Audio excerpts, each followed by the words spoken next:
Vó, eu vendi aquelas joias. Consegui 200 mil reais. A gente tá rico. A voz do meu neto ecoou na sala, misturada ao cheiro do bolo de fubá que eu tinha acabado de tirar do forno para ele. Naquele instante, o ar ficou pesado e o relógio antigo na parede pareceu parar de funcionar. 12 horas depois, o telefone tocaria e uma decisão mudaria o destino de toda a nossa família para sempre. Fique comigo até o final para entender o que aconteceu. Se inscreva. Deixe seu like e me conte nos comentários de qual cidade você está me assistindo. É bom saber que não estou sozinha. Meu nome é Adélia Rossi. Tenho 72 anos e passei a maior parte da minha vida devolvendo a alma a objetos que o tempo esqueceu. Sou restauradora de artefatos antigos, um ofício que me ensinou a enxergar as fissuras mais finas, as emendas mal feitas, a diferença entre o ouro verdadeiro e o latão polido. Moro sozinha nesta casa de pedra em Bento Gonçalves, na Serra Gaúcha, um lugar onde a névoa da manhã abraça os vinhedos e o silêncio só é quebrado pelo som de uma ópera antiga que gosto de ouvir enquanto tomo meu chimarrão. A casa, herança dos meus avós imigrantes, é meu santuário. Cada móvel aqui tem a marca das minhas mãos. Cada canto cheira a lavanda e cera de madeira.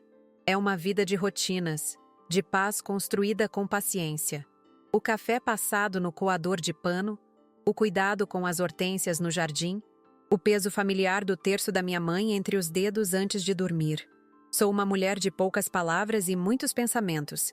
E meu mundo, antes vasto, foi se afunilando até caber quase inteiramente no amor que eu sentia pelo meu único neto, Mateus. Desde que meu marido se foi, há uma década, ele se tornou o centro do meu universo.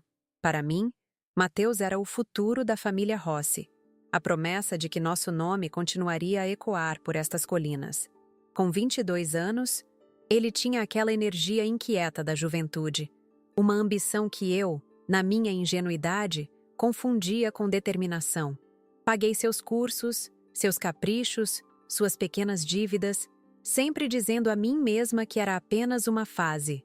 Ele ainda está se encontrando. Eu repetia como um mantra, ignorando os sinais que minha intuição, afiada por anos de trabalho, insistia em me mostrar. O olhar que desviava rápido demais, o sorriso que nunca alcançava os olhos. Naquele domingo, a confissão dele não veio como uma surpresa, mas como uma sentença. Vó, eu peguei aquelas joias antigas suas e vendi. Consegui 200 mil reais. A gente tá rico. A frase pairou no ar da sala, densa como a fumaça de um incêndio. Não foi o roubo que me partiu. Foi a alegria em sua voz. Ele não via ali as alianças dos meus pais, o broche que meu pai deu à minha mãe no primeiro encontro, o colar de pérolas da minha avó. Ele via apenas um número, um atalho para uma vida que ele não quis construir. Naquele momento, eu entendi a maior das verdades. Para ele, eu não era uma avó, era um cofre. A manhã daquele dia tinha começado como todas as outras. O sol ainda tímido, a geada cobrindo a grama e o cheiro de terra molhada entrando pela janela da cozinha.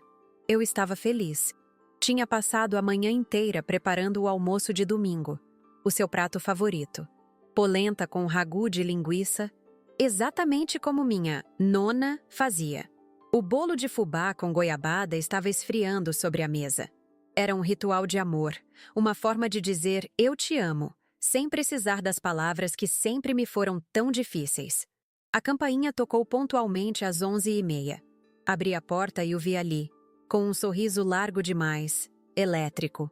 Ele me abraçou de um jeito diferente, apressado, quase febril.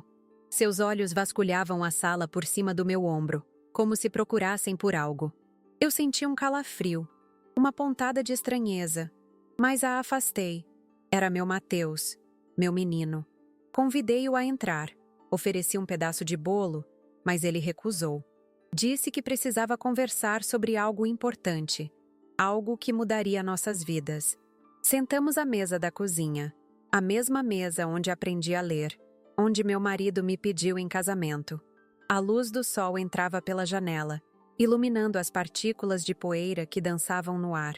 Ele começou a falar, gesticulando, contando sobre uma oportunidade de negócio, um investimento certeiro. Sua voz era um zumbido nos meus ouvidos. Eu apenas o observava, como observo uma peça de porcelana trincada, tentando entender a extensão do dano, a profundidade da rachadura que eu não tinha visto antes. Ele estava eufórico, e essa euforia era a parte mais cruel. Não havia um pingo de remorso, de culpa. Havia orgulho. O orgulho de quem acredita ter sido mais esperto que todos os outros. Foi então que ele soltou a frase, a bomba que demoliu os alicerces do meu mundo. E enquanto as palavras dele ecoavam, minha mente de restauradora começou a trabalhar. Analisei sua postura, a contração nervosa de sua mandíbula, o suor quase imperceptível em sua testa. Ele não estava me contando uma vitória, estava testando minha reação. O silêncio que se seguiu foi a coisa mais barulhenta que já ouvi. O tic-tac do relógio na parede parecia um martelo batendo na minha cabeça. O cheiro do bolo de fubá, antes um aroma de afeto, agora me causava náuseas. Eu não chorei, não gritei. Uma frieza que eu não sabia possuir tomou conta de mim. Era como se a dor fosse tão imensa que congelasse tudo por dentro, transformando o meu coração em um bloco de gelo. Eu apenas o encarei, e pela primeira vez na vida, vi um estranho sentado à minha mesa. Ele esperava lágrimas, desespero, talvez uma bronca. A minha quietude o desarmou. Ele começou a gaguejar, a tentar justificar o injustificável. Vó, era um dinheiro parado. Pensa no que a gente pode fazer com isso. Comprar um carro novo para a senhora, reformar a casa. Cada palavra era uma pá de terra jogada sobre o caixão do meu afeto. Ele não entendia que aquelas joias não eram dinheiro. Eram tempo. Eram memória. Eram a única coisa tangível que me restava de pessoas que eu amei mais que a minha própria vida. A minha ausência de reação o deixou visivelmente desconfortável. O sorriso presunçoso vacilou, dando lugar a uma sombra de incerteza. A senhora não vai dizer nada? Ele perguntou, a voz um pouco mais baixa. Eu respirei fundo. O ar parecia raspar minha garganta. O que eu poderia dizer? Que ele havia roubado a alma da nossa família e a vendido por um punhado de notas? Que a confiança que eu levei uma vida inteira para construir nele havia se desfeito em pó em menos de 5 minutos? Apenas balancei a cabeça lentamente. Minha mente, no entanto, estava a 1000 por hora. As peças começaram a se encaixar. As visitas mais frequentes nas últimas semanas. As perguntas casuais sobre onde eu guardava as coisas de valor. A forma como seus olhos sempre pareciam inspecionar a casa. Fui cega. Uma tola cega pelo amor, que se recusou a ver as rachaduras na pintura, preferindo admirar a imagem que eu mesma havia criado dele. A dor da traição era ofuscada pela vergonha da minha própria estupidez. Ele se levantou, sem graça. Bom, eu preciso ir. Tenho que resolver as coisas do dinheiro. Mas a gente se fala, tá? Ele veio me dar um beijo no rosto, mas eu me afastei instintivamente. Foi um movimento pequeno, quase imperceptível, mas para ele foi como um tapa. Seus olhos se arregalaram por uma fração de segundo. Foi a primeira vez que ele pareceu entender que algo havia se quebrado de forma irreparável entre nós. Ele não disse mais nada, apenas se virou e saiu, fechando a porta atrás de si. O som da porta batendo foi definitivo. Fiquei sozinha na cozinha, o prato de bolo intocado sobre a mesa. O sol já estava mais baixo e as sombras começavam a se esticar pelo assoalho de madeira. Levantei-me e caminhei mecanicamente até o meu quarto. Abri a porta do guarda-roupa e, no fundo, puxei o velho cofre de madeira de lei. Estava vazio, como eu esperava. A ausência dos estojos de veludo era um buraco no meu peito. Aquele espaço vazio era a materialização do que ele tinha feito. Sentei-me na beirada da cama. O silêncio da casa me envolvendo como um sudário. Eu me sentia completamente perdida, flutuando em um mar de dor e confusão. A solidão, que antes era uma companheira tranquila, agora se tornara uma presença opressora. Quem era aquele rapaz? O que eu fiz de errado na sua criação para que ele se tornasse alguém capaz de tamanha crueldade, de tamanha falta de empatia? As perguntas me assombravam, mas não havia respostas. As horas seguintes foram um borrão. Não almocei, não atendi ao telefone. Apenas fiquei ali, no quarto, olhando para o cofre vazio. O mundo lá fora continuava.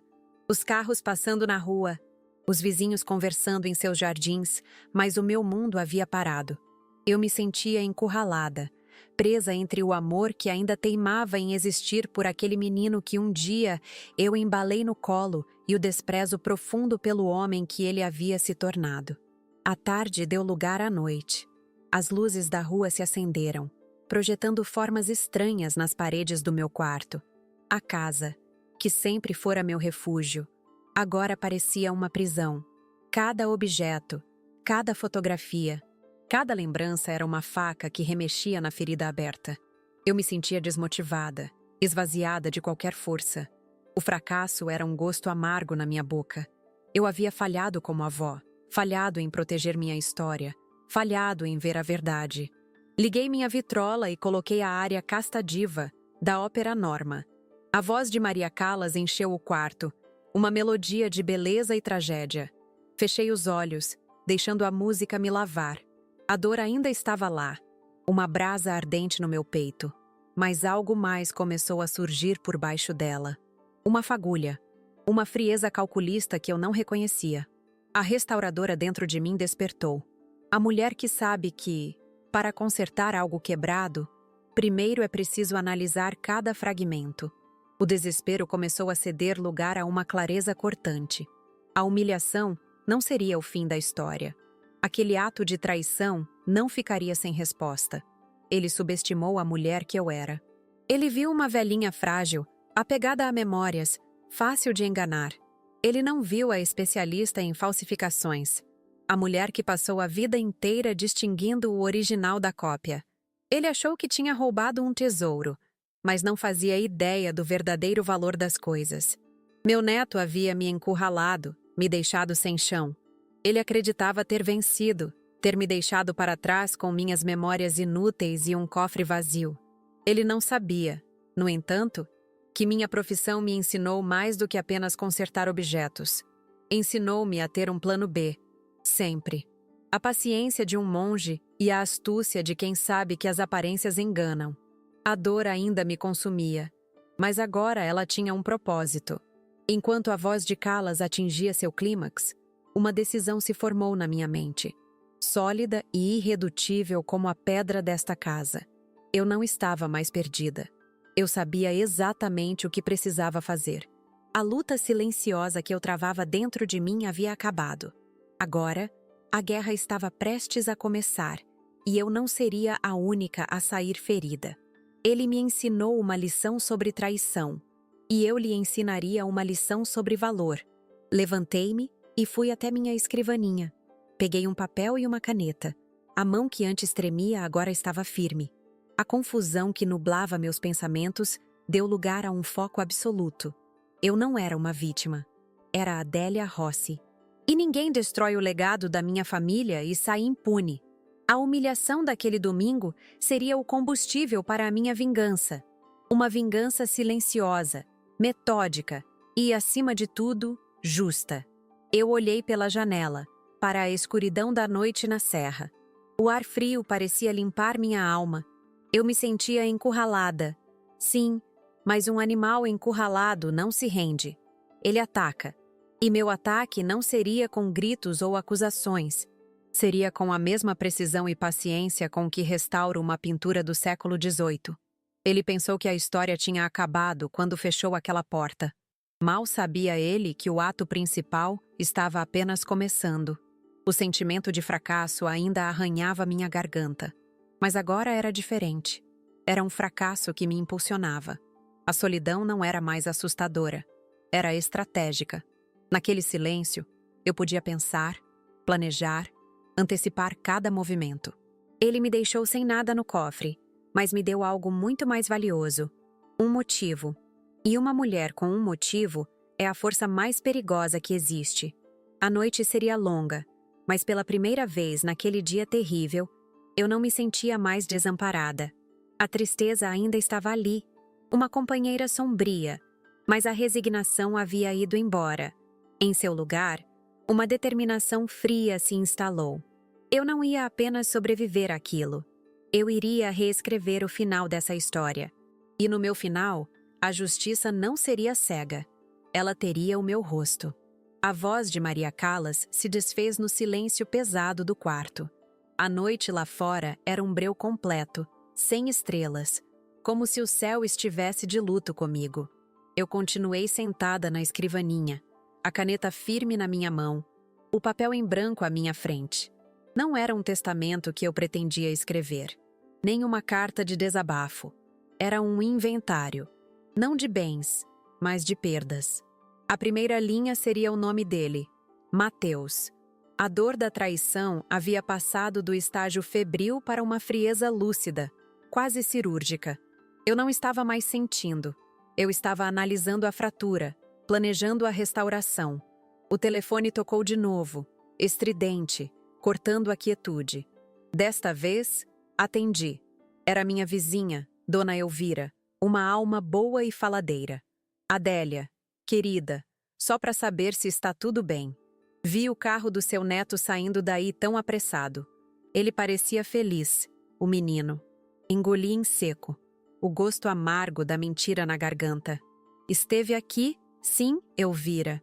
Veio me trazer boas notícias. Um negócio que deu certo. Desliguei o mais rápido que pude, sentindo o peso de cada palavra. O mundo lá fora ainda via a imagem que eu pintei. A avó orgulhosa de seu neto promissor. Mal sabiam que a tela estava rasgada. A conversa com Elvira, por mais banal que fosse, acendeu algo em mim. A palavra negócio. Foi isso que ele fez. Um negócio. Ele trocou a história da nossa família por um maço de notas. Ele não vendeu apenas ouro e pedras. Ele vendeu o anel de noivado que meu pai, um homem simples que juntou cada centavo, deu à minha mãe sob uma parreira. Vendeu o broche que minha avó usou ao descer do navio vindo da Itália. A única peça de valor que ela trouxe para esta nova terra. Ele liquidou sacrifícios que ele jamais entenderia. Essa clareza me deu forças para levantar. Caminhei não até o guarda-roupa com o cofre violado, mas até a estante de livros que cobre uma parede inteira da sala. Meus dedos deslizaram sobre as lombadas de couro de manuais de arte e catálogos de leilões, livros que foram meus companheiros por mais de 40 anos. Parei em uma coleção específica sobre a ourivesaria do século XIX. Com um movimento preciso, puxei 3 volumes, revelando um pequeno painel de madeira entalhada. Uma fechadura discreta, quase invisível. Se abriu com uma chave que guardo junto ao meu terço. Atrás do painel, havia um compartimento secreto, forrado de veludo escuro, imune à umidade e ao tempo. E lá dentro, repousando em seus estojos originais, estavam as joias da minha mãe. O brilho delas era diferente, mais profundo, mais quente. O colar de pérolas parecia ter a luz da lua aprisionada em cada esfera.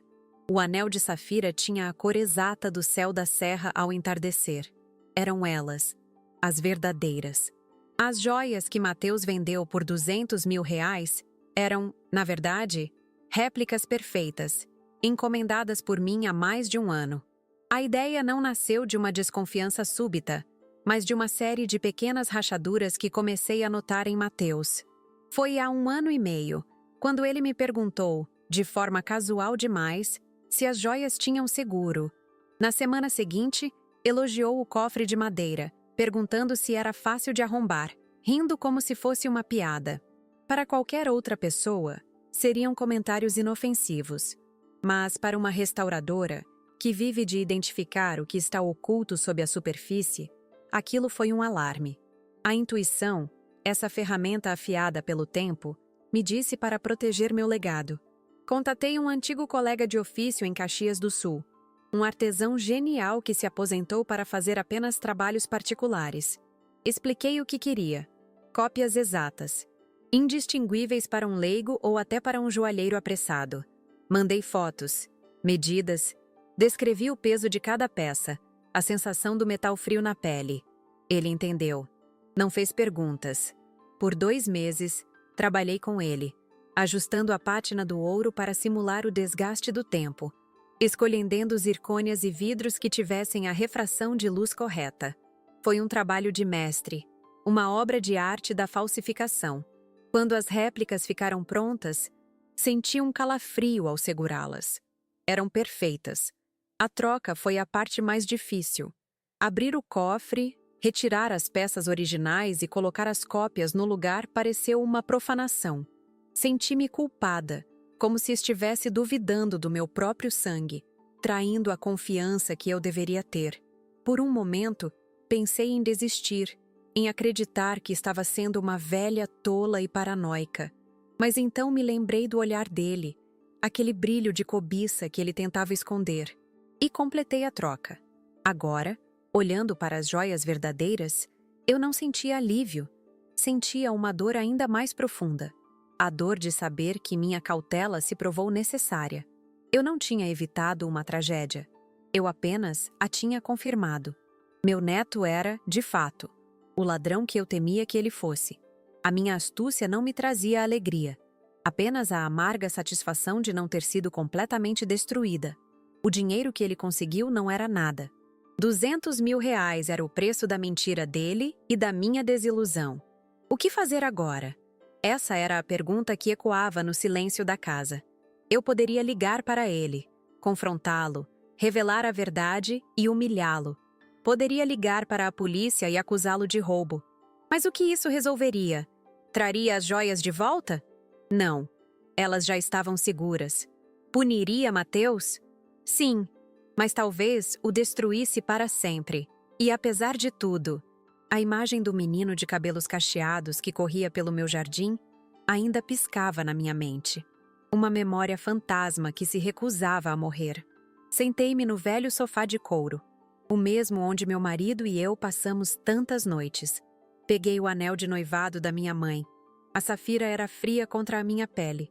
Lembrei-me dela me contando a história daquela joia, de como meu pai economizou por 2 anos, trabalhando de sol a sol nos vinhedos, para comprá-la. O anel não era apenas uma joia, era a materialização do amor, do sacrifício, da promessa de uma vida inteira. Como eu poderia explicar isso a um rapaz que via o mundo através de cifras? A dúvida me corroeu por dentro. Talvez eu devesse perdoá-lo. Talvez essa fosse a lição. O amor incondicional, mesmo diante da traição mais vil. Talvez eu estivesse sendo dura demais, vingativa. Uma parte de mim, a avó que o amou desde o seu primeiro suspiro, queria acreditar que ele poderia mudar, que havia um bom coração sob aquela camada de ganância e egoísmo. Peguei o telefone, o dedo pairando sobre o número dele. Eu só precisava discar. Mas então, outra memória veio, nítida como cristal. A voz dele na sala, mais cedo. A gente tá rico. A alegria genuína, o orgulho no seu tom. Ele não estava arrependido. Ele não estava desesperado. Ele estava triunfante. Ele não me viu como uma vítima, mas como um obstáculo que ele havia superado com esperteza. E foi essa lembrança, a imagem do seu sorriso vitorioso, que solidificou minha decisão. Perdoá-lo agora não seria um ato de amor. Seria um ato de conivência. Seria dizer a ele que suas ações não tinham consequências. A restauração de uma peça não se trata de apagar suas cicatrizes, mas de estabilizá-las para que não destruam a estrutura inteira. Eu não podia apagar o que Mateus fez, mas precisava garantir que aquela fratura no caráter dele não destruísse o resto da sua vida, ou da minha. A lição não poderia ser um sermão, teria que ser uma experiência. Ele precisava sentir o peso do valor real das coisas, e isso era algo que palavras não poderiam ensinar. Coloquei o anel de volta em seu estojo. Guardei a caixa no compartimento secreto e fechei o painel. A decisão estava tomada, e com ela veio uma calma estranha, uma serenidade fria. O amor pelo meu neto não havia morrido, mas havia se transformado. Agora, era um amor duro, um amor que exige responsabilidade. O amor que poda a roseira para que ela cresça mais forte, mesmo que o corte doa. Caminhei de volta para a escrivaninha. Peguei o telefone novamente, mas desta vez, meu dedo não hesitou. Disquei um número que conhecia de cor. o do meu advogado e amigo de longa data, Dr. Fontana. Esperei, ouvindo o som da chamada. Quando ele atendeu com sua voz sonolenta, eu fui direta, sem rodeios. Fontana, é a Adélia. Preciso que você prepare uns papéis para mim. É urgente. Ele perguntou o que havia acontecido, preocupado. Respirei fundo, olhando para a escuridão lá fora. A névoa começava a descer sobre os vinhedos, cobrindo tudo com um véu branco e silencioso. Aconteceu que meu neto acabou de me vender a ponte do Brooklyn, eu disse, com um traço de ironia amarga na voz. E agora? Eu preciso decidir se vou deixá-lo descobrir sozinho que os tijolos são de isopor, ou se vou mandar a conta da demolição. Houve um silêncio do outro lado da linha. E então, a voz de Fontana, agora completamente desperta. Adélia, o que você vai fazer? A pergunta pairou no ar, mas a resposta já estava selada dentro de mim. Eu não ia destruir Mateus. Eu ia educá-lo. A minha vingança não seria uma explosão, mas um lento e meticuloso processo de restauração. Ele achava que tinha dado o golpe de sua vida. Mal sabia ele que o verdadeiro negócio estava apenas começando. O plano começou a se desenhar na minha mente, peça por peça, com a precisão de um artesão. Cada passo era claro, cada consequência calculada. Eu não me sentia mais como uma vítima encurralada. Eu me sentia como a dona do jogo, a única que conhecia todas as regras e o valor de cada peça no tabuleiro. A dor ainda estava lá, uma brasa constante no meu peito, mas agora ela era combustível. Eu não ia simplesmente recuperar o dinheiro. Isso seria fácil demais. Eu ia fazer algo muito mais complexo. Eu ia dar a ele tudo o que ele achava que queria, a vida fácil que ele buscou ao me roubar. E então eu assistiria enquanto tudo desmoronava sob o peso de sua própria falsidade. A lição seria cara, e ele a pagaria até o último centavo, não com dinheiro, mas com algo que ele ainda não entendia: o caráter. Desliguei o telefone com o doutor Fontana após dar as primeiras instruções. Senti um esgotamento profundo, mas também uma sensação de propósito que não sentia há anos. A Adélia, que fazia bolos e cuidava das hortênsias, havia recuado.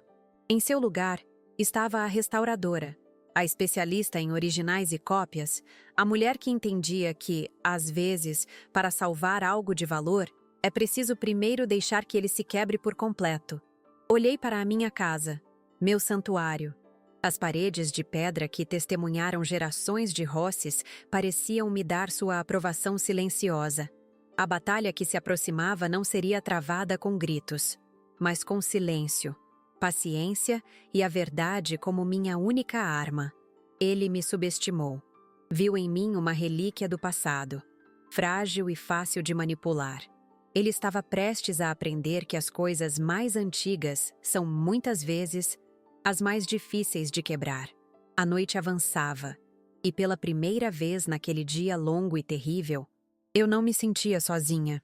Eu estava acompanhada pelas memórias da minha família, pela força das mulheres que vieram antes de mim, e por uma determinação de aço. Mateus havia despertado uma parte de mim que eu mesma não conhecia. E por essa lição, de uma forma distorcida, eu quase me sentia grata. Amanhã seria um novo dia. O sol nasceria sobre a serra, a geada cobriria a grama, e eu tomaria meu chimarrão como sempre. A rotina permaneceria a mesma, mas eu não. Algo dentro de mim havia sido quebrado e restaurado naquela noite. E a peça resultante era mais forte, mais nítida e inabalavelmente resoluta. A avó amorosa havia dado lugar à matriarca, e a matriarca Rossi tinha um plano. A primeira luz da manhã seguinte encontrou-me na cozinha, o cheiro do café recém-passado misturado ao ar frio da serra.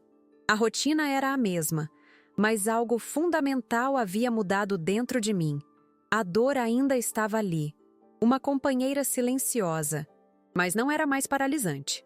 Havia se transformado em um combustível frio e denso.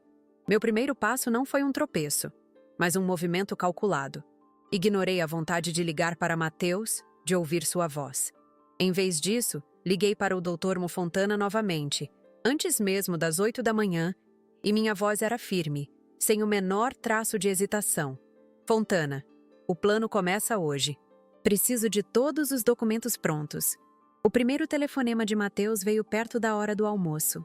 Sua voz era um zumbido metálico de impaciência no meu ouvido. E aí, vó? Falou com aquele seu advogado? Quando eu pego o dinheiro, senti uma pontada no peito. A ferida ainda fresca, mas a escondi sob uma camada de calma forçada. Respirei fundo, sentindo o cheiro de lavanda que vinha do jardim. Calma, meu filho. Dinheiro assim não se move de uma hora para outra. O Dr. Fontana está criando um fundo de investimento para você, para o seu futuro. Houve um silêncio do outro lado, um silêncio de desconfiança. Meu primeiro teste. Eu precisava ser a avó de sempre, apenas um pouco mais cautelosa. Meu primeiro erro, se é que posso chamar assim, foi subestimar a profundidade da minha própria dor. Naquela tarde, enquanto organizava os papéis com Fontana em seu escritório em Caxias, vi um porta-retrato na mesa dele com seus netos. Aquilo me quebrou por um instante. A imagem do meu Mateus, pequeno, correndo em meu jardim com os joelhos sujos de terra, invadiu minha mente. Senti as lágrimas queimando meus olhos e precisei pedir licença para ir ao banheiro. Olhei-me no espelho, o rosto de uma velha cansada me encarando. O que eu estava fazendo? Estava me tornando uma mulher fria e vingativa? O medo de fracassar, não no plano, mas como ser humano, quase me fez desistir. Mas a dúvida se dissipou tão rápido quanto veio. Ao voltar para casa, encontrei uma fatura de cartão de crédito que chegara pelo correio. Um cartão adicional que eu havia dado a ele para emergências. A lista de gastos dos últimos meses era um tapa na cara. Restaurantes caros, roupas de grife, baladas, nenhum curso, nenhum livro, nenhuma ferramenta de trabalho. Apenas futilidade. Aquela folha de papel era a prova de que minha intuição estava certa, e meu plano era necessário. Não era vingança, era uma restauração, uma intervenção dolorosa, mas essencial, para tentar salvar a estrutura antes que ela ruísse por completo. A disciplina de seguir em frente, naquele momento, nasceu da decepção. Nas semanas que se seguiram, uma nova rotina se estabeleceu. Eu me tornei uma atriz no meu próprio drama familiar. Nos telefonemas, eu era a avó um pouco confusa com termos financeiros, que confiava cegamente nos Dr. A. Fontana. Um homem tão inteligente. Eu ouvia pacientemente seus planos grandiosos e impacientes. Vó, com esse dinheiro, vou comprar um apartamento no centro. Chega de morar nesse fim de mundo. Cada palavra dele era um prego no caixão do afeto que um dia senti, mas eu apenas concordava, com a voz mansa e o coração de pedra. Manter essa fachada era um exercício diário de autocontrole. O conflito externo não tardou a aparecer. Minha prima Lídia me ligou de Porto Alegre. Adélia, que história é essa que o Mateus virou um grande investidor? Ele anda contando para todo mundo que fez uma fortuna e que você vai dar a parte dele. A fofoca familiar, a versão distorcida da história, me atingiu. Tive que mentir, criar uma narrativa plausível sobre um antigo investimento do meu falecido marido que tinha maturado. É uma sorte, Lídia. O menino tem cabeça para os negócios. Desliguei o telefone sentindo o gosto amargo da falsidade. O peso do meu isolamento. Meu plano me obrigava a viver cercada por muros que eu mesma construí. Dentro de casa, a batalha era outra. O silêncio, antes meu companheiro, às vezes se tornava um acusador. As óperas de Verdi, que antes me acalmavam, agora pareciam trágicas demais, ecoando minha solidão.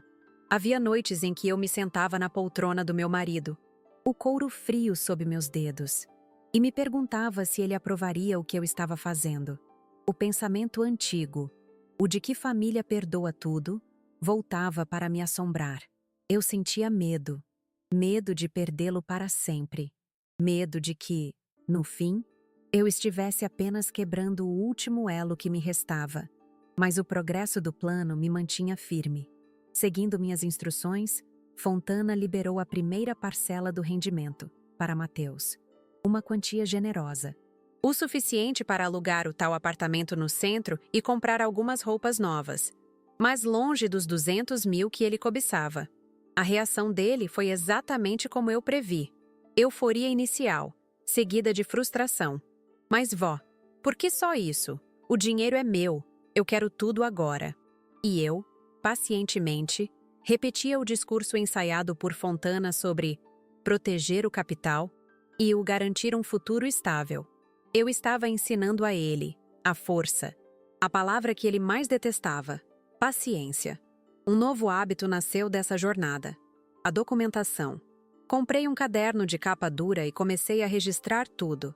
As datas das ligações de Mateus, o tom de sua voz, seus pedidos, suas exigências. Anotava os relatórios que Fontana me passava sobre seus gastos extravagantes. O caderno se tornou meu confidente, o lugar onde a restauradora em mim analisava cada fissura no caráter do meu neto. Não era um diário de sentimentos, mas um laudo técnico sobre uma obra em processo de desintegração. Aquele método me dava uma sensação de controle, de propósito. Aos poucos, comecei a me sentir mais forte. A tristeza deu lugar a uma serenidade vigilante. Eu me forcei a sair de casa, a tomar café com Dona Elvira, a cuidar com mais afinco das minhas hortênsias. Eu não podia deixar que a vida de Mateus consumisse a minha. Precisava me manter inteira, lúcida. Em uma tarde, enquanto podava uma roseira, percebi que era exatamente isso que eu estava fazendo com ele. Podando os excessos, cortando os galhos doentes, na esperança de que a raiz, em algum lugar lá no fundo, ainda fosse boa e pudesse brotar novamente. O ponto de virada na minha confiança aconteceu cerca de 2 meses depois. Fontana me ligou. A voz grave. Adélia. Ele tentou me contornar. Ligou para o meu escritório se passando por meu cliente, exigindo acesso total ao fundo de investimento. Minha secretária o barrou. Claro. Aquela notícia não me surpreendeu, mas me solidificou. A ganância dele era um poço sem fundo. Naquele momento, toda a culpa que eu ainda carregava se evaporou. Eu não estava sendo cruel. Eu estava sendo a barragem que impedia a inundação de destruir tudo. Mateus me ligou naquela noite, furioso. A voz dele não era mais a do neto impaciente, era a de um estranho raivoso. Que palhaçada é essa, vó? Aquele seu advogado de merda não me deixa mexer no meu próprio dinheiro. Você tá tentando me controlar? Foi a primeira vez que ele levantou a voz para mim daquela forma. Eu não recuei. Respondi com uma frieza que o surpreendeu, a voz baixa e cortante. Não é seu dinheiro, Mateus. É o futuro da nossa família. E eu não vou deixar você queimá-lo em um fim de semana. O silêncio que se seguiu foi denso. Eu podia ouvi-lo respirar, chocado com a minha firmeza. Ele esperava a voz chorosa, a velhinha manipulável. Encontrou uma matriarca. Ele desligou o telefone na minha cara. Naquela noite, eu não chorei. Senti uma clareza dolorosa. A transformação não estava acontecendo apenas com ele, que era forçado a viver com limites pela primeira vez na vida. Estava acontecendo comigo. A Adélia que se desculpava por tudo, que amava sem medidas e sem defesas, estava desaparecendo. Comecei a frequentar um pequeno antiquário em Gramado. Não para trabalhar, mas para conversar com o dono, um velho amigo. Falar sobre arte, sobre a beleza das coisas que duram, me lembrava do que realmente importava. Aquelas conversas me fortaleciam, me reconectavam com a essência de quem eu era antes de me tornar apenas a avó do Mateus. Eu estava resgatando a mim mesma, peça por peça, enquanto meu plano para ele seguia seu curso lento e implacável. A cada novo gasto inútil dele que eu ficava sabendo, uma parte do meu antigo amor se calcificava. Ele comprou um relógio caríssimo. Deu uma festa extravagante no apartamento alugado. Cada ato era uma confirmação de que ele não tinha aprendido nada sobre valor, apenas sobre preço. E eu entendia que a lição precisaria ser mais dura. O processo de restauração, às vezes, exige que você raspe toda a tinta velha e feia até chegar à madeira crua. E nós ainda estávamos na superfície. Um desafio inesperado surgiu quando recebi uma notificação do banco sobre uma tentativa de empréstimo em meu nome, usando minha casa como garantia. A assinatura tinha sido grosseiramente falsificada. Meu coração gelou. Ele não estava apenas sendo ganancioso. Estava se tornando um criminoso. Fui até o banco, resolvi a situação com a ajuda de Fontana, mas o choque daquele ato me abalou profundamente. Ele estava disposto a me deixar na rua. A linha final havia sido cruzada. Aquela noite foi a mais difícil. A raiva e a dor lutavam dentro de mim. Olhei para as paredes de pedra da minha casa, o santuário que ele estava disposto a sacrificar por mais dinheiro. Peguei o telefone para ligar para a polícia, para acabar com tudo aquilo. Minha mão tremia, mas eu parei. Entregá-lo à polícia seria fácil, uma solução rápida para um problema complexo. Mas não o ensinaria. Seria apenas punição, não correção. E meu objetivo, eu percebi. Nunca foi apenas punir. Minha disciplina foi testada ao limite. Continuei o plano, mas com uma nova e sombria determinação. As parcelas de rendimento se tornaram um pouco menores. As regras do fundo, um pouco mais rígidas. Cada nova restrição era recebida com uma enxurrada de insultos e acusações por telefone. Eu ouvia tudo em silêncio, absorvendo sua raiva, deixando que ele se esvaziasse. Eu me tornei um muro. E ele continuava se chocando contra mim, sem perceber que cada colisão o machucava mais do que a mim. O progresso era lento, quase invisível. Ele teve que vender o relógio caro para pagar o aluguel. Os amigos das festas começaram a sumir quando o dinheiro ficou mais curto. Pela primeira vez, ele teve que enfrentar as consequências de suas escolhas. E eu, de longe, observava. Não com satisfação, mas com a atenção clínica de um médico que monitora um paciente em estado grave. A febre da ganância precisava ceder. Certo dia, recebi uma ligação de um número desconhecido. Era o dono de um restaurante onde Mateus havia trabalhado por 2 semanas, antes de conseguir o dinheiro. Dona Adélia, só para avisar que seu neto passou aqui. Perguntou se a vaga de garçom ainda estava aberta. Aquela informação foi um pequeno raio de luz na escuridão. O orgulho dele estava sendo quebrado. A realidade, a dura e implacável realidade, estava começando a se infiltrar em sua bolha de fantasia. Eu não sentia pena.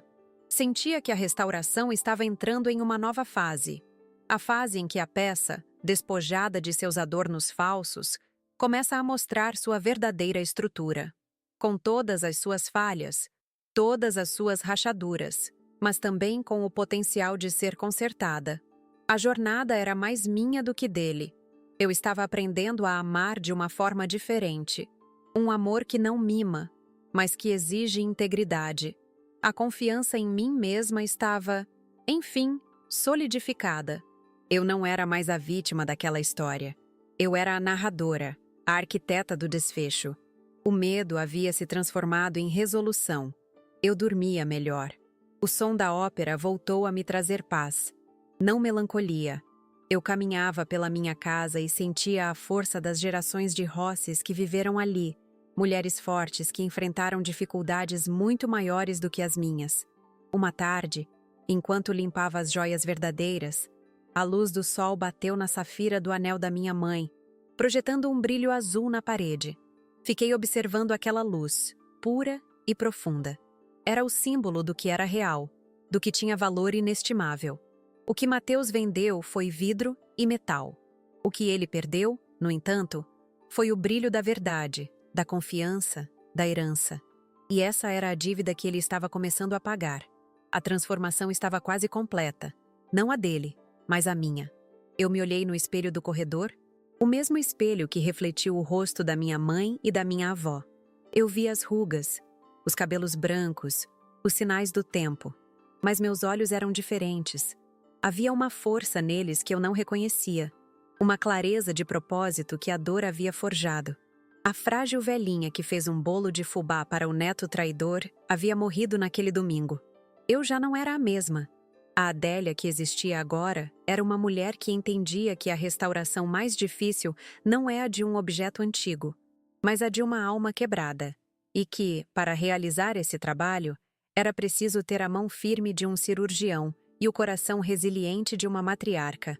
O próximo passo do plano seria o mais doloroso, a confrontação final. Mas agora, eu estava pronta. A jornada havia me preparado para a guerra. O inverno chegou à serra com uma fúria silenciosa, cobrindo meus canteiros de hortênsias com uma camada fina e cristalina de geada.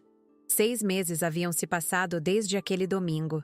6 meses em que a minha vida se transformou de um luto silencioso em um campo de batalha estratégico.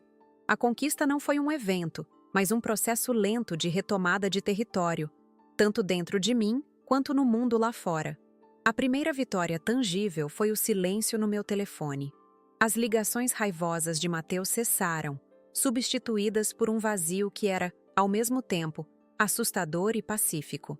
Eu havia cortado seu suprimento, e ele, pela primeira vez, estava verdadeiramente sozinho com as consequências de suas escolhas. O dia da confrontação final não foi planejado por mim, mas pelo desespero dele. Ele apareceu na minha porta em uma tarde cinzenta de julho, a chuva fina e gelada molhando seus ombros. Não era o mesmo rapaz eufórico que se gabou de sua riqueza. Estava mais magro, os olhos fundos, a arrogância substituída por um cansaço que parecia ter envelhecido sua alma em uma década. Ele não veio exigir, ele veio implorar. Vó, eu não aguento mais. Eu perdi o apartamento. Estou devendo dinheiro. Eu preciso de ajuda. A voz dele era um fio, frágil e quebradiço. Antes, a visão do meu neto naquele estado teria me partido o coração. A antiga Adélia teria corrido para abraçá-lo, para resolver seus problemas, para protegê-lo do mundo e de si mesmo. Mas a mulher que abriu a porta naquele dia era outra. Eu o observei com uma calma que o desarmou. A mesma calma com que analiso a rachadura em uma tela antiga.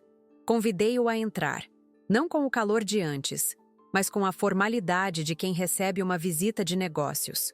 O cheiro de café na casa era o mesmo, mas a atmosfera entre nós estava irremediavelmente mudada. Sentamo-nos à mesa da cozinha, no mesmo lugar onde ele havia anunciado sua traição. Ele esperava um sermão, talvez lágrimas, mas eu apenas o servi com uma xícara de café preto, sem açúcar. O silêncio se estendeu, pesado e desconfortável para ele. Para mim, era uma ferramenta.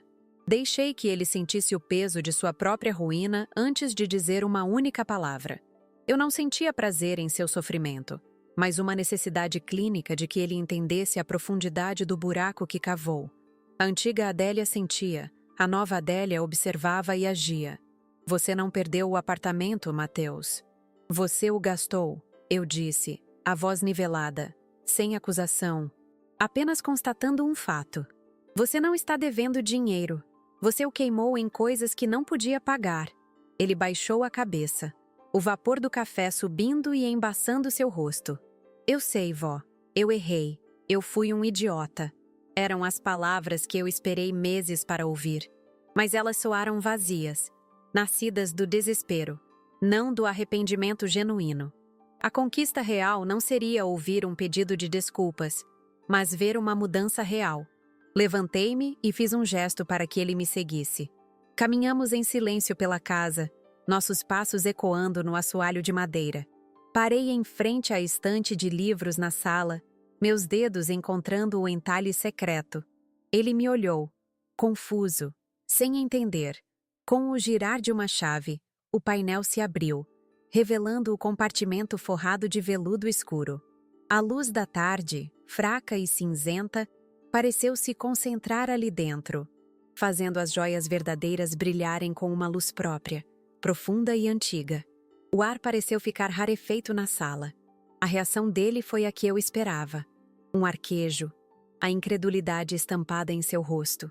Seus olhos saltaram das joias para o meu rosto e, de volta, a mente tentando processar o impossível. Mas, como? Eu vendi. Eu vi o dinheiro. Ele gaguejava, a cor sumindo de seu rosto. Ele se aproximou como se estivesse diante de uma assombração, o dedo tremendo ao quase tocar o colar de pérolas de sua bisavó. Aquele momento foi a minha verdadeira conquista. Não era sobre o dinheiro, mas sobre a revelação da verdade, uma verdade que ele não podia mais distorcer. O que você vendeu, Mateus? Foi vidro e metal banhado. Expliquei, a voz ainda calma. Cópias perfeitas. Eu admito. Um trabalho de mestre. Você conseguiu R$ 200.000 por uma imitação. Deixei as palavras assentarem. O choque em seus olhos deu lugar a algo mais complexo. Vergonha. Uma vergonha profunda, corrosiva, que o fez recuar um passo, como se a beleza das joias verdadeiras o queimasse. Ele finalmente entendeu que o idiota na história não era a avó velha e sentimental. A antiga Adélia teria se sentido vitoriosa, talvez até um pouco cruel. A mulher que eu me tornei sentia apenas uma tristeza profunda por aquela lição ter sido necessária. Eu fiz isso não para te enganar, mas porque eu vi a cobiça em seus olhos meses antes de você sequer tocar no meu cofre. Eu vi que, para você, a história da nossa família tinha um preço, e eu não estava disposta a deixar você vendê-la. Minha voz não tremeu. Eu estava simplesmente declarando o manifesto da minha nova vida. Ele desabou no sofá, a cabeça entre as mãos. O som de seus soluços era a única coisa que quebrava o silêncio da sala. Eu não o consolei. A restauração exige que a peça quebrada seja exposta, que todas as suas falhas fiquem visíveis antes que o trabalho de conserto possa começar. Aquele era o momento dele de encarar a madeira crua de seu próprio caráter. Eu apenas esperei, dando-lhe o tempo e o espaço para que a verdade o demolisse por completo. A reação do resto da família, quando uma versão cuidadosamente editada da história veio à tona, foi de choque e, depois, de um respeito renovado. Contei à minha prima Lídia que Mateus havia se envolvido em um mau negócio e que eu estava intervindo para ajudá-lo a se reerguer, administrando seu patrimônio. Ninguém soube das réplicas, do roubo. Preservei a imagem dele, não por ele, mas pela memória do meu marido e pelo nome da nossa família. Em troca, ganhei uma autoridade que nunca antes havia tido. A matriarca Rossi, antes uma figura decorativa, agora era a rocha. Minha conquista mais tangível foi a mudança no meu testamento. Com a ajuda de Fontana, criei um fundo fiduciário. Mateus não herdaria uma quantia em dinheiro. Ele herdaria uma responsabilidade. Para ter acesso aos rendimentos, ele precisaria provar que estava trabalhando, estudando, construindo algo por si mesmo. O dinheiro não seria mais um prêmio, mas um complemento ao seu próprio esforço. Eu não o estava deserdando, estava lhe dando a única herança que realmente importa, a obrigação de ter valor. O contraste entre a Adélia de antes e a de agora é como a diferença entre uma fotografia desbotada e uma pintura restaurada. A antiga Adélia vivia para o neto. Sua felicidade era um reflexo da dele. A nova Adélia vive por si mesma, por seu legado, por seus princípios. Encontrei uma paz que não depende de mais ninguém. Voltei a aceitar pequenos trabalhos de restauração, não por dinheiro, mas pela alegria do ofício, pelo cheiro da cera e da madeira antiga. Minha casa voltou a ser um santuário, não uma fortaleza. As pessoas na cidade notaram a mudança. Dona Elvira comentou um dia: Adélia, você parece mais alta. E eu entendi o que ela quis dizer. Eu andava com a espinha mais ereta, o olhar mais direto. A fragilidade que muitos confundiam com doçura havia sido substituída por uma serenidade inabalável. O respeito que recebia não era mais por pena da viúva solitária, mas por admiração pela mulher que, na velhice, se recusou a ser uma vítima da própria história. A jornada me ensinou que o fracasso não está em ser traído, mas em permitir que a traição te defina. Por anos, eu me defini pelo amor que sentia por Mateus. Quando esse amor se provou uma ilusão, eu quase me desintegrei. A reconstrução exigiu que eu encontrasse um novo centro de gravidade. Eu mesma, a mulher que passou a vida consertando as coisas dos outros, finalmente aprendeu a consertar a si própria. E descobri que a estrutura original era muito mais forte do que eu imaginava. Naquela tarde chuvosa, depois que os soluços de Mateus se acalmaram, eu lhe ofereci uma escolha. Não era dinheiro, era uma oportunidade. Eu lhe dei o contato de um primo distante que tinha um vinhedo em Flores da Cunha e precisava de um ajudante para o trabalho pesado. Você vai começar do zero, eu disse. Vai sentir o peso da terra nas mãos, o frio da manhã no rosto. Vai aprender o que seu bisavô aprendeu, que o valor não se encontra, se constrói. Se e quando você entender isso, pode voltar a bater na minha porta. Ele aceitou, sem argumentar, sem negociar. Pela primeira vez, vi um vislumbre de algo real em seus olhos. Não era arrependimento ainda, mas era aceitação, uma rendição. Ele saiu da minha casa não com o dinheiro que veio buscar, mas com a única coisa que eu podia lhe dar, a dignidade de um recomeço, por mais duro que fosse. Se ele vai conseguir ou não, o tempo dirá. A restauração dele está agora em suas próprias mãos. Minha conquista intangível é a liberdade. A liberdade de não precisar da aprovação de ninguém. A liberdade de saber que meu legado está seguro, não em um cofre, mas nos princípios que eu finalmente tive a coragem de defender. As joias verdadeiras continuam no compartimento secreto, mas seu brilho não me prende mais ao passado. Elas são um lembrete do que é real, do que perdura através do tempo e das traições. Hoje, quando tomo meu chimarrão olhando a névoa sobre os vinhedos, não vejo mais um futuro incerto que dependia de um neto problemático. Eu vejo a beleza do presente. Eu vejo a força da minha própria resiliência. A antiga Adélia tinha medo da solidão. A nova Adélia a abraça como uma velha amiga, um espaço sagrado onde posso ouvir minha própria voz, clara e forte. A admiração dos outros é um efeito colateral, não o objetivo. O que realmente importa é o que vejo no espelho. Vejo uma mulher de 72 anos que foi jogada no chão e se recusou a ficar lá. Vejo as marcas da dor. Sim, mas elas não são mais cicatrizes de uma derrota. São as linhas finas e douradas de um kintsugi, a arte japonesa de reparar cerâmica quebrada com ouro, acreditando que a peça se torna mais bela por ter sido partida. O caminho foi solitário e, por vezes, aterrorizante. Duvidei de mim mesma, chorei escondida no escuro, temi ter me tornado uma mulher amarga. Mas a cada passo, a cada pequena decisão baseada na integridade em vez da conveniência, eu me sentia mais inteira. A mulher que eu sou hoje não nasceu do conforto, mas do fogo da traição. E por essa transformação, de uma forma estranha e dolorosa, sou grata. A mensagem que fica, para mim e talvez para quem me ouve, é que nunca é tarde demais para reivindicar o seu valor. Muitas vezes, especialmente nós, mulheres mais velhas, somos ensinadas a perdoar, a ceder, a manter a paz a qualquer custo. Somos vistas como guardiãs de memórias, frágeis e sentimentais. Mas nossas memórias não são fraquezas, são fontes de uma sabedoria profunda. E nossa maior herança não é o que deixamos para os outros, mas a dignidade com que vivemos nossa própria vida. Não espere que os outros lhe deem o respeito que você merece. Construa-o dentro de si mesma, com a mesma paciência com que se restaura uma obra de arte. Defenda seu legado, seja ele uma casa de pedra, um conjunto de joias ou simplesmente a sua paz de espírito.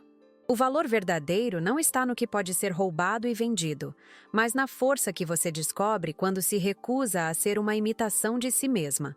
A jornada de Mateus está apenas começando.